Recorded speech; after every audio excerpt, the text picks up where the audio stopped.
ជំរាបសួរក៏ដូចជាសួស្តីទៅកាន់ពុកម៉ែបងប្អូនប្រជាកសិករដែលចូលចិត្តស្រឡាញ់នៅវិស័យកសិកម្មជាពិសេសគឺជាអ្នកដែលចិញ្ចឹមសត្វជ្រូក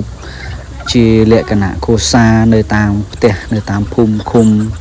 ដែលពុកម៉ែបងប្អូនធ្វើការរស់នៅជាទីគោរពនិងជាទីស្រឡាញ់ថ្ងៃនេះខ្ញុំបាទនឹងថតនៅសកម្មភាពមួយចំនួនតាក់ទងជាមួយនឹងការចិញ្ចឹមជ្រូកជាលក្ខណៈគ្រួសារនៅឯផ្ទះរបស់ខ្ញុំផ្ទាល់ពុកម៉ែបងប្អូនប្រជាកសិករដឹងហើយថាវិស័យចិញ្ចឹមសត្វមិនថាសត្វជ្រូកគោមាន់ទាក្របីនោះទេសម្រាប់ពុកម៉ែបងប្អូនក៏ដូចជាខ្ញុំដែលរស់នៅទីតាមជនបទការចិញ្ចឹមសត្វគឺជាវិធីសាស្ត្រមួយដែលវាជួយផ្ដល់ប្រាក់ចំណូលបន្ថែមនៅក្នុងគ្រួសាររបស់យើងអញ្ចឹងថ្ងៃនេះខ្ញុំបាទនឹងលើកនៅសកម្មភាពក៏ដូចជាគោលបំណងចំណុចសំខាន់ដែលយើងគួរចាប់ផ្ដើមនៃការចិញ្ចឹមសត្វជូនពុកម៉ែបងប្អូនទី1គឺយើងធ្វើការជ្រើសរើសពូជហើយទី2គឺយើងធ្វើការជ្រើសរើសចំណីដែលគួរផ្ដល់ឲ្យចំណីសត្វជ្រូករបស់យើងសួរថាតើយើងផ្ដល់ចំណីមួយណាដែលវាស័ក្តិសមជាមួយនឹងសត្វរបស់យើងជាមួយនឹងពូជជ្រូករបស់យើងដែលយើងធ្វើការចិញ្ចឹមហ្នឹងហើយមួយទៀតគឺយើងធ្វើការត្រង់ពុកម៉ែបងប្អូនចំពោះត្រង់គឺយើងត្រូវតែធ្វើឲ្យបានសមរម្យក៏ដូចជាកន្លែងដែលមានពន្លឺចេញចូលបានល្អហើយអ្វីដែលសំខាន់គឺជាការដែលព្យាបាលក៏ដូចជាការថែទាំពុកម៉ែបងប្អូនបាទអញ្ចឹងទី4គឺសំខាន់មែនទែនគឺការថែទាំការព្យាបាលការធ្វើអនាម័យនឹងឯងហើយការចិញ្ចឹមជ្រូកនេះដែរគឺវាដើរតួនាទីយ៉ាងសំខាន់សម្រាប់ពុកម៉ែបងប្អូនប្រជាកសិករហើយការចិញ្ចឹមជ្រូកគឺខ្ញុំបាទនឹងសូមលើកចែកចែងជាពីរផ្នែកសំខាន់ទី1គឺការចិញ្ចឹមយកសាច់ហើយនិងទី2គឺការចិញ្ចឹមយកកូនអញ្ចឹងពុកម៉ែបងប្អូនដឹងហើយថាការចិញ្ចឹមជ្រូករបស់ពុកម៉ែបងប្អូនចិញ្ចឹមយកអ្វីមិនថាសាច់ឬកូននោះទេគឺត្រូវការការពារក៏ដូចជាការថែទាំឲ្យបានដិតដល់ពីពុកម៉ែបងប្អូនផងដែរចំពោះសត្វជ្រូកគឺជាសត្វមួយប្រភេទដែលស៊ីចំណីច្រើនហើយពុកម៉ែបងប្អូនដឹងហើយថាគឺជាសត្វមួយប្រភេទដែលវាមិនពិបាកនៅក្នុងការចិញ្ចឹមក៏ដូចជាងាយស្រួលប្រមាណទេហើយមេជ្រូកមួយក្បាលវាអាចផ្ដល់ផលក៏ដូចជាកូនឲ្យ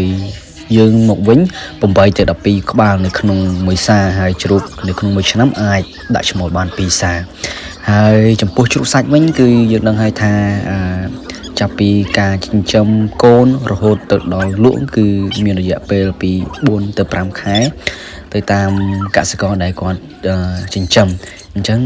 គីឡូអាចលោតពី80ទៅកាន់100គីឡូចំពោះពូជជ្រូកគឺខ្ញុំបាទនឹងសូមលើកយក3ប្រភេទគឺទី1គឺពូជក្នុងស្រុកទី2ពូជនាំចូលទី3គឺពូជកូនកាត់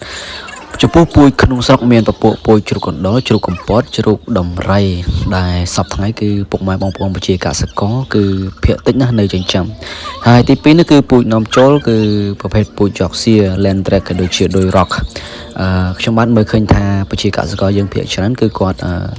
ធ្វើការចិញ្ចឹមពូជហើយទី3នោះគឺពូជកូនកាត់ដែលបានមកពីពូជក្នុងស្រុកក៏ដូចជាបង្កាត់នៅជាមួយនឹងពូជនាំចូលហើយភាគច្រើនគឺពុកម៉ែបងប្អូនប្រជាកសិករគឺចិញ្ចឹមបែបហ្នឹងឯង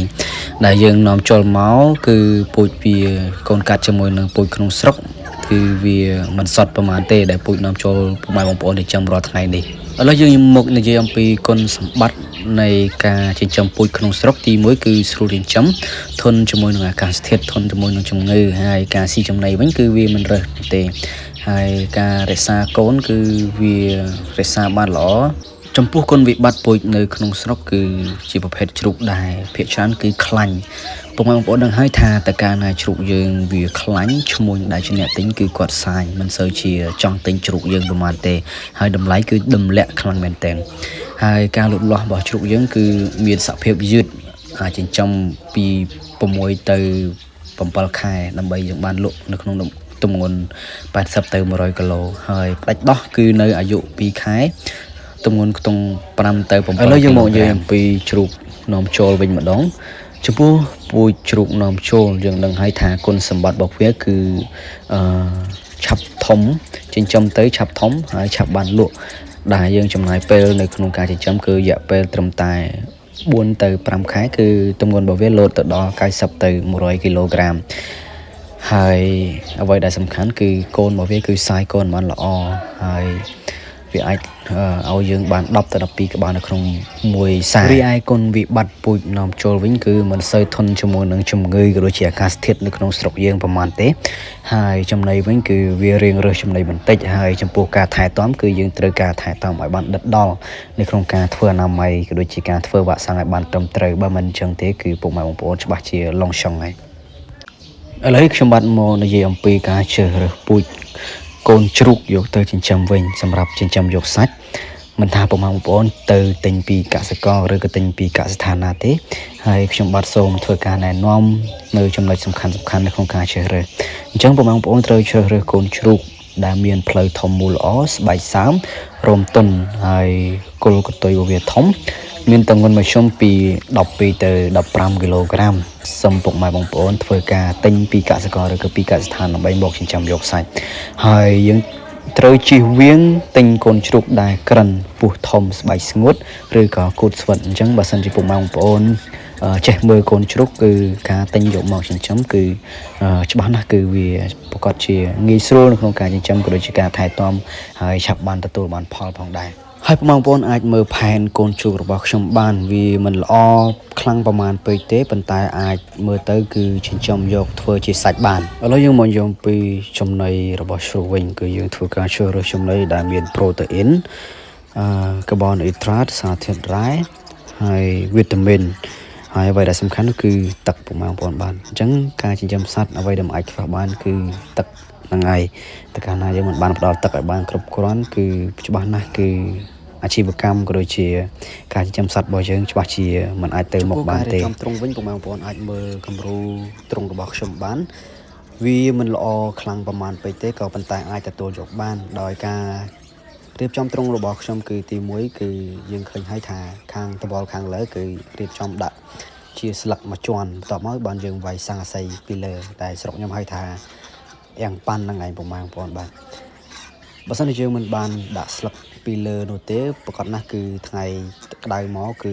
វានឹងក្តៅខ្លាំងណាស់មកដល់សត្វជ្រូករបស់យើងអញ្ចឹងខ្ញុំបានដាក់ស័ង្កសីពីលើស្លឹកដើម្បីកាត់បន្ថយកម្ដៅអញ្ចឹងការចិញ្ចឹមសត្វគឺអ្វីដែលសំខាន់គឺការការពារជំងឺសត្វរបស់យើងដោយការធ្វើអនាម័យការព្យាបាលការផ្ដល់ចំណីឲ្យបានត្រឹមត្រូវក៏ដូចជាការតាមដានសុខភាពរបស់វាប្រចាំថ្ងៃនេះនឹងឯងពុកម៉ែបងប្អូនបាទហើយវីដេអូរបស់ខ្ញុំក៏មកដល់ទីបញ្ចប់ខ្ញុំបាទសូមធ្វើការអរគុណទៅដល់ពុកម៉ែបងប្អូនដែលតែងតែតាមដាននៅវីដេអូរបស់ខ្ញុំបើសិនជាពុកម៉ែបងប្អូនចូលចិត្តក៏ដូចជាស្រឡាញ់នៃការចែករំលែករបស់ខ្ញុំសូមពុកម៉ែបងប្អូនកុំភ្លេចជួយចុច Subscribe ក៏ដូចជាដាក់សញ្ញារូបកណ្ដឹងហើយចែករំលែកវីដេអូនេះទៅកាន់ពុកម៉ែបងប្អូនផ្សេងៗទៀតដែលគាត់ចូលចិត្តស្រឡាញ់នៅវិស័យកសិកម្មខ្ញុំបាទសូមធ្វើការអរគុណសូមគោរពជម្រាបលា